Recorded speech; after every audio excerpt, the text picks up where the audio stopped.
بسم اللہ الرحمن الرحیم۔ تفہیم القرآن جلد اول۔ مقدمہ قرآن۔ مگر قرآن کے طرز بیان اور اس کی ترتیب اور اس کے بہت سے مضامین کو آدمی اس وقت تک اچھی طرح نہیں سمجھ سکتا جب تک کہ وہ اس کی کیفیت نزول کو بھی اچھی طرح نہ سمجھ لے۔ یہ قرآن اس نوعیت کی کتاب نہیں ہے کہ اللہ تعالیٰ نے بیک وقت اسے لکھ کر محمد صلی اللہ علیہ وسلم کو دے دیا ہو اور کہہ دیا ہو کہ اسے شائع کر کے لوگوں کو ایک خاص رویہ زندگی کی طرف بلائیں۔ نیز یہ اس نوعیت کی کتاب بھی نہیں ہے۔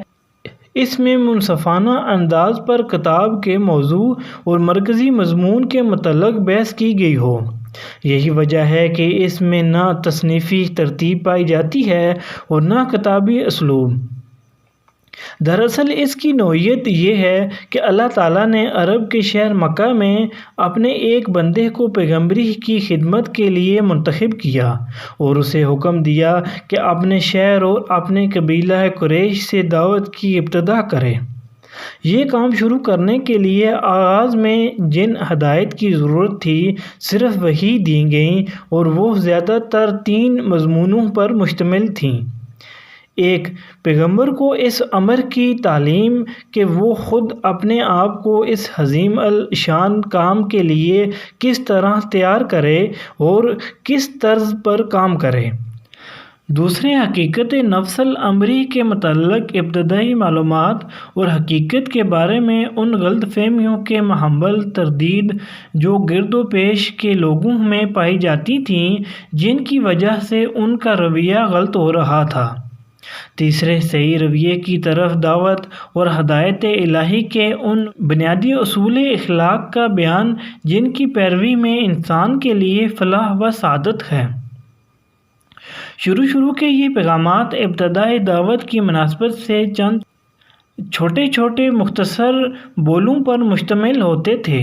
جن کی زبان نہایت شائستہ، نہایت شیریں، نہایت پر اثر اور مخاطب قوم کے مذاق کے مطابق بہترین ادبی رنگ لیے ہوئے ہوتی تھی۔ یہ بول تیر و نشتر کی طرح پیوست ہو جائے،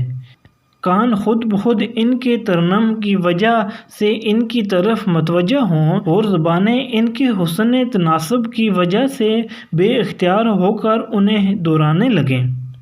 پھر ان میں مقامی رنگ بہت زیادہ تھا، اگرچہ بیان تو کی جا رہی تھیں عالمگیر صداقتیں، مگر ان کے لیے دلائل و شواہد اور مثالیں اس قریب ترین ماحول سے لی گئی تھیں جس سے مخاطب لوگ اچھی طرح مانوس تھے۔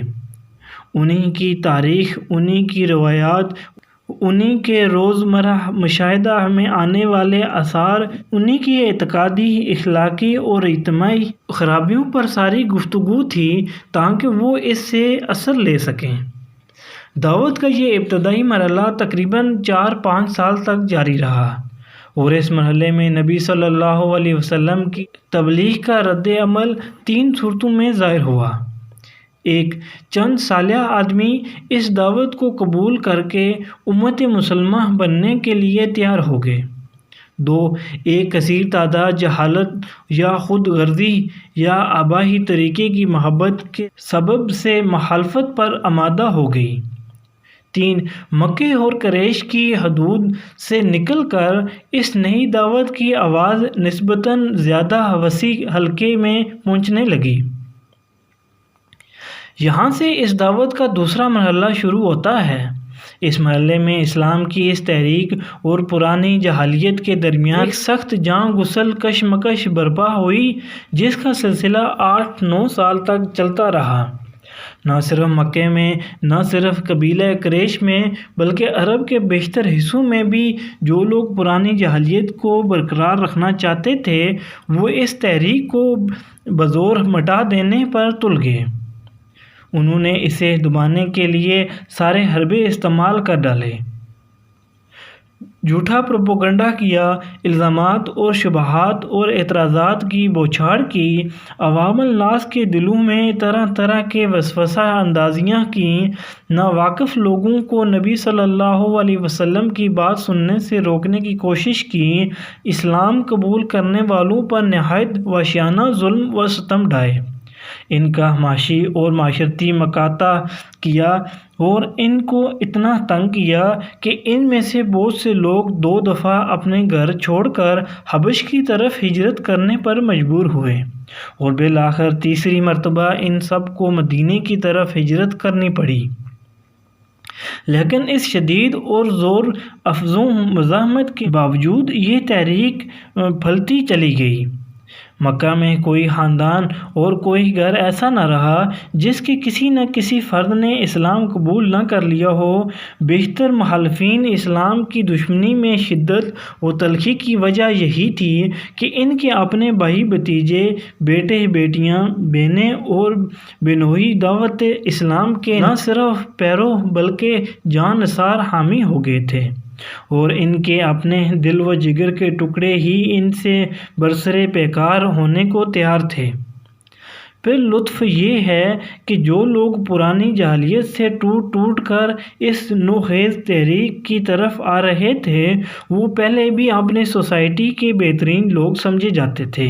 اور اس تحریک میں شامل ہونے کے بعد وہ اتنے نیک، اتنے راست باز اور اتنے پاکیزہ اخلاق کے انسان بن جاتے تھے کہ دنیا اس دعوت کی برتری محسوس کیے بغیر رہ نہیں سکتی تھی جو ایسے لوگوں کو اپنی طرف کھینچ رہی تھی اور انہیں یہ کچھ بنا رہی تھی۔ اس طویل اور شدید کشمکش کے دوران میں اللہ تعالیٰ حسب موقع اور حسب ضرورت اپنے نبی پر ایسے پرجوش خطبے نازل کرتا رہا جن میں دریا کی سی روانی، سیلاب کی سی قوت اور تیز و تند آگ کی سی تاثیر تھی۔ ان خطبوں میں ایک طرف اہل ایمان کو ان کے ابتدائی فرائض بتائے گئے، ان کے اندر جماعتی شعور پیدا کیا گیا، انہیں تقویٰ اور فضیلت اخلاق اور پاکیزگی سیرت کی تعلیم دی گئی، ان کو دین حق کی تبلیغ کے طریقے بتائے گئے، کامیابی کے وعدوں اور جنت کی بشارتوں سے ان کی ہمت بندھائی گئی، انہیں صبر و ثبات اور بلند حوصلگی کے ساتھ اللہ کی راہ میں جدوجہد کرنے پر ابھارا گیا، اور فداکاری کا ایسا زبردست جوش اور ولولہ ان میں پیدا کیا گیا کہ وہ ہر مصیبت جھیل جانے اور مخالفت کے بڑے سے بڑے طوفان کا مقابلہ کرنے کے لیے تیار ہو گئے۔ دوسری طرف مخالفین اور راہ راست سے منہ موڑنے والوں اور غفلت کی نیند سونے والوں کو ان قوموں کے انجام سے ڈرایا گیا جن کی تاریخ سے وہ خود واقف تھے، ان تباہ شدہ بستیوں کے آثار سے عبرت دلائی گئی جن کے کھنڈردوں پر سے شب و روز اپنے سفروں میں ان کا گزر ہوتا تھا۔ توحید اور آخرت کی دلیلیں ان کھلی کھلی نشانیوں سے دی گئیں جو رات دن زمین اور آسمان میں ان کی آنکھوں کے سامنے نمایاں تھیں، اور جن کو وہ خود اپنی زندگی میں بھی ہر وقت دیکھتے اور محسوس کرتے تھے۔ شرک اور دعویٰ خود مختاری اور انکار آخرت اور تقلید آبائی کی غلطیاں ایسے بین الدلائل سے واضح کی گئیں جو دل کو لگنے اور دماغ میں اتر جانے والے تھے۔ پھر ان کے ایک ایک شبہ کو رفع کیا گیا، ایک ایک اعتراض کا معقول جواب دیا گیا،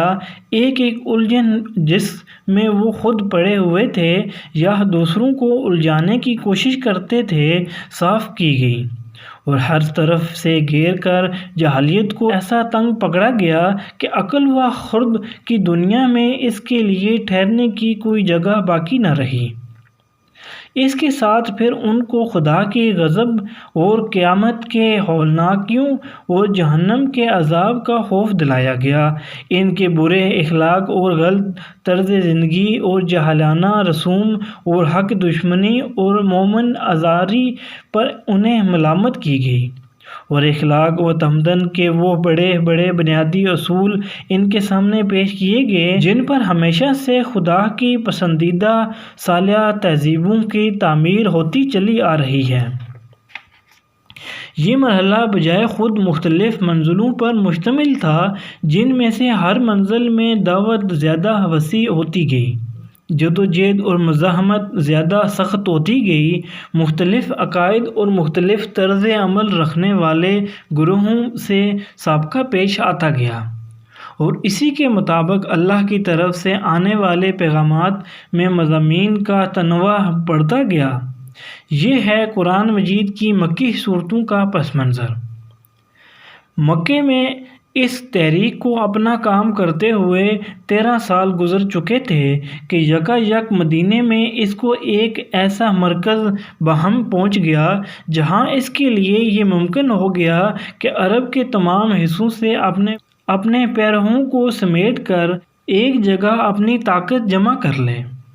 چنانچہ نبی صلی اللہ علیہ وسلم اور بیشتر متبعین اسلام ہجرت کر کے مدینہ پہنچ گئے۔ اس طرح یہ دعوت تیسرے مرحلے میں داخل ہوئی۔ اس مرحلے میں حالات کا نقشہ بالکل بدل گیا۔ امت مسلمہ ایک باقاعدہ ریاست کی بنیاد ڈالنے میں کامیاب ہو گئی۔ پرانی جاہلیت کے علم برداروں سے مسلح مقابلہ شروع ہوا۔ پچھلے انبیاء کی امتوں یہود و نصارہ سے بھی سابقہ پیش آیا۔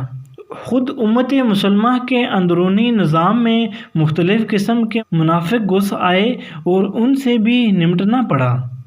اور 10 سال کی شدید کشمکش سے گزر کر آخرکار یہ تحریک کامیابی کی اس منزل پر پہنچی کہ سارا عرب اس کے زیر نگیں ہو گیا، اور عالمگیر دعوت و اصلاح کے دروازے اس کے سامنے کھل گئے۔ اس مرحلے کی بھی مختلف منزلیں تھیں، اور ہر منزل میں اس تحریک کی مخصوص ضرورتیں تھیں۔ ان ضرورتوں کے مطابق اللہ تعالیٰ کی طرف سے ایسی تقریریں نبی صلی اللہ علیہ وسلم پر نازل ہوتی رہیں جن کا انداز کبھی آتشی خطابت کا، کبھی شاہانہ فرامین و احکام کا، کبھی معلمانہ درس و تعلیم کا، اور کبھی مصلحانہ افہام و تفہیم کا۔ ان میں بتایا گیا کہ جماعت اور ریاست اور مدنت صلاح کی تعمیر کس طرح کی جائے، زندگی کے مختلف شعبوں کو کن اصول و ضوابط پر قائم کیا جائے، منافقین سے کیا سلوک ہو، ذمہ کافروں سے کیا برتاؤ ہو،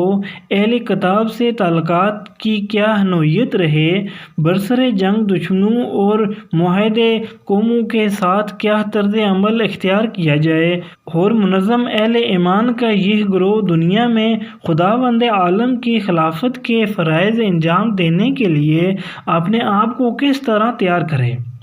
ان تقریروں میں ایک طرف مسلمانوں کی تعلیم و تربیت کی جاتی تھی، ان کی کمزوریوں پر تنبیہ کی جاتی تھی، ان کو راہ خدا میں جان و مال سے جہاد کرنے پر ابھارا جاتا تھا، ان کو شکست اور فتح، مصیبت اور راحت، بدحالی اور خوشحالی، امن اور خوف، غرض ہر حال میں اس کے مناسب اخلاقیات کا درس دیا جاتا تھا، اور انہیں اس طرح تیار کیا جاتا تھا کہ وہ نبی صلی اللہ علیہ وسلم کے بعد آپ کے جانشین بن کر اس دعوت و اصلاح کے کام کو انجام دے سکیں۔ دوسری طرف ان لوگوں کو جو دائرہ ایمان سے باہر تھے، اہل کتاب، منافقین، کفر و مشرکین، سب کو ان کی مختلف حالتوں کے لحاظ سے سمجھانے، نرمی سے دعوت دینے، سختی سے ملامت اور نصیحت کرنے، خدا کے عذاب سے ڈرانے، و سبق آموز واقعات و احوال سے عبرت دلانے کی کوشش کی جاتی تھی تاکہ ان پر حجت تمام کر دی جائے۔ یہ ہے قرآن مجید کی مدنی صورتوں کا پس منظر۔ اس سے آگے کا مقدمہ قرآن اگلی ویڈیو میں پیش کریں گے۔ ہمارے چینل کو سبسکرائب کر تاکہ یہ تفسیر قرآن مکمل آپ سن سکیں۔